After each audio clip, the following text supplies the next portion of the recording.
அனைவருக்கும் வணக்கம். என் கதையின் தலைப்பு அவமானம் அடைந்த கழுதை. கழுதையொன்று ஒற்றையடி பாதையில் நடந்து கொண்டிருந்தது. அது வழியில் ஒரு பழந்தோட்டத்தை கண்டது. தோட்டத்தில் பல வகையான பழ வகைகளும் கனிகளும் காய்த்து குலுங்கின. தன்னை சிறந்த அறிவாளி என அக்கழுதை நினைத்தது. ஒரு மரத்தில் ஆப்பிளும் மற்றொரு இடத்தில் படர்ந்த கொடியில் பரங்கிக்காய்களும் காய்த்து குலுங்கியிருப்பதை அக்கழுதை கண்டது. வெறுப்புடன் தலையை ஆட்டி, இந்த உலகில் பல செயல்கள் சரியாக அமைவதில்லை என குறைபட்டுக் கொண்டது.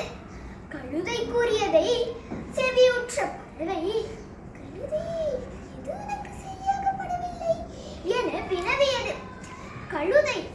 கழுதையோ ஆப்பிள் மரம் பெரியதாய் இருப்பினும் அதன் காய்கள் சிறியதாய் இருக்கின்றன. ஆனால் பரங்கிக்காய்கள் சிறியதாய் இருப்பினும் அதன் காய்கள் சிறியதாய் இருக்கின்றன என தன் கண்டுபிடிப்பை பறவையிடம் பெருமையாக கூறிக்கொண்டது. பறவையோ கூறியது கழுதையிடம், இக்கழுதையே தாம் இயற்கையின் சிறப்புகள் என பறவை கழுதையிடம் கூறியது. ஒவ்வொரு தாவரத்திற்கு அளவிற்கேற்பத்தான் அதன் காய்களும் அமைய வேண்டும் என கூறியபடியே கழுதை பறவையை ஏளனம் செய்தது. கழுதை தன் முதுகை உரசி ஆப்பிள் மரத்தில் உரசி தேய்த்தது. கழுதைக்கு ஆப்பிள் மரத்தில் அதிரத் தொடங்கிய ஆப்பிள் மரத்தில் இருந்து ஒரு பழம் தோப் என்று கழுதையின் தலையில் விழுந்தது.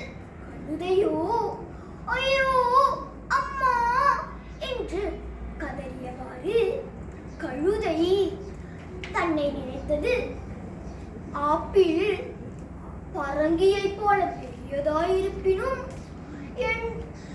இருந்திருந்தால் என் தலை அவ்வளவுதான் என்று நினைத்தது. கழுதை நினைத்தவாறு அவசரமாக அத்தோட்டத்தை விட்டு வெளியேறியது. இக்கதையின் நன்னேறி. நாம் ஒன்றை பற்றி முழுமையாக தெரிந்து கொள்வதற்கு முன்னர் அதை பற்றி குறை கூறலாம்.